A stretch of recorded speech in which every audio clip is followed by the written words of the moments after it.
ஓம் சாய்ராம். எனது அருமை பிள்ளையே, மிக விரைவில் ஒரு நல்ல செய்தி கேட்கப் போகிறாய். எவ்வளவு நாட்கள் சொல்லிக் கொண்டிருக்கிறீர்கள், சாயப்பா அதற்குரிய மாற்றங்கள் எதுவும் தெரியவில்லையே என்று எதற்காக முணுமுணுத்து கொண்டிருக்கின்றாய்? என் செயல்களின் மீதும் நான் உனக்காக வகுத்த நல்ல நேரத்தின் மீதும் நம்பிக்கை கொள். அந்த நாள் நீ முழுமையாக பலனை அனுபவிப்பாய். அன்று நீ என் ஆலயம் தேடி ஓடோடி வந்து எனக்காக நன்றிகள் சொல்வாய். அந்த நல்ல நாளுக்காக நீ எத்தனை பல தூங்காத இரவுகள், பல தனிமை போராட்டங்கள், பிறரின் வசை சொற்கள் எல்லாம் கடந்து வந்தாய். சரியான நேரத்தில் உணவை எடுத்துக்கொள்ளாததினால் உடல் சோர்வு வேறு, இப்படி பல சொல்லிக்கொண்டே போகலாம் நீ பட்ட துயரங்களை. ஆனால் கடவுள் கொடுப்பார், என் சாயப்பா எனக்காக அனைத்தையும் செய்து தருவார் என்று இன்றும் பல துன்பத்திற்கு பிறகு சொல்கிறாயே.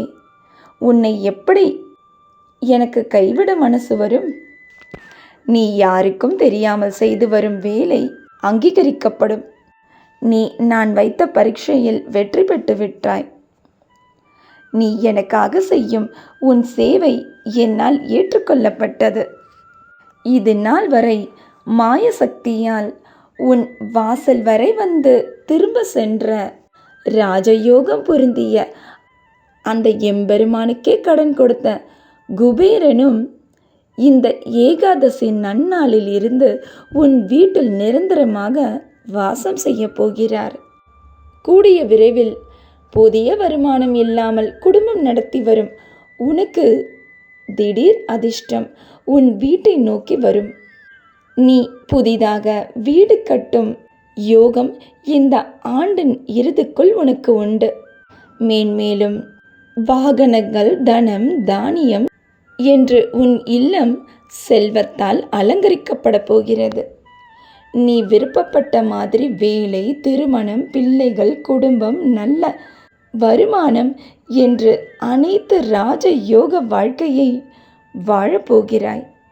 இனி உன் வளர்ச்சியை எந்த கும்பனாலும் தடுத்து நிறுத்த முடியாது. நீ எந்த அளவுக்கு பேச்சுக்களை குறைத்து குறைத்து என்னை உள்முகமாக என்னையே தியானித்து என்னை தரிசிக்க ஆரம்பிக்கிறாயோ, அந்த அளவிற்கு மிக விரைவில் உன் குடும்பம் வளர்ச்சி பெறும். உன் உடலையும் வருத்தி ஓடி ஓடி உன் குடும்பத்தின் பொருட்டு உழைத்ததற்காக இன்று நல்ல சன்மானம் கிடைப்பதற்கான நல்ல செய்தியை கேட்பாய். எதுவும் உனக்கு தாமதமாகவில்லை. எல்லாம் சரியான நேரத்தில் சரியான காரணத்துடன் உன்னிடம் வந்து சேரும். தற்போது நிலவும் சூழ்நிலை கண்டு பயம் கொள்ளாதே. நான் உன்னுடன் தான் இருந்து கொண்டிருக்கின்றேன். மாயை சக்தி உன்னை பாடாய்படுத்தி கொண்டிருப்பதை நான் பார்த்து கொண்டு தான் இருக்கிறேன். எனக்காக இன்னும் சில நாட்கள் பொறுத்துக்கொள். மாற்றங்கள் வெட்ட வெளிச்சமாக உன் முன்னால் திரையிட்டு காட்டப்படவில்லை என்றாலும் நீதான் மனதால் உணர வேண்டும், உன் சாயப்பா உனக்காக செய்யும் மாற்றங்கள் இது என்று. ஆம் பிள்ளையே, மாற்றங்கள் தினம் தினம் நிகழ்ந்து கொண்டுதான் இருக்கிறது.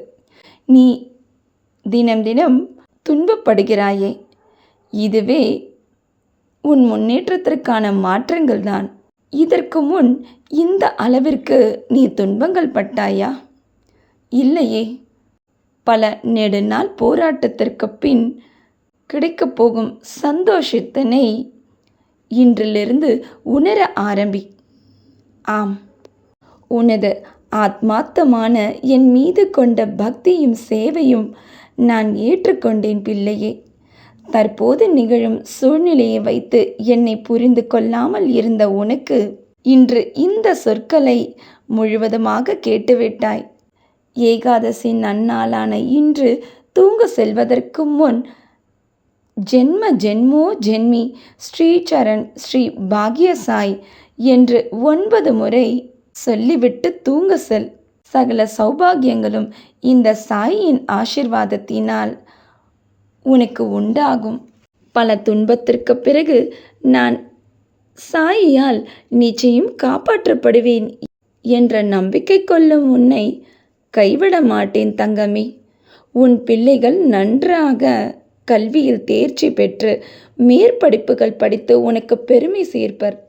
நீ இழந்த அனைத்து சந்தோஷமும் உன் வீட்டு வாசல் நோக்கி திரும்ப வந்து கொண்டிருக்கிறது. நீ செய்யும் வேலையின் பலனாக நெடுநாள் காத்திருந்த அதிசயம் நடக்கப் போகிறது. நல்ல செய்தி விரைவில் வரும் வியாழனுக்குள் கேட்பாய். இந்த சொற்களை கேட்டுவிட்டாய்தானே? நிம்மதியாக தூங்கு. இன்றும் என்றும் என்றென்றும் உன் சாயப்பா உன் அருகினில். வாழ்க வையகம், வாழ்க வளமுடன். ஜெய் சாய்ராம்.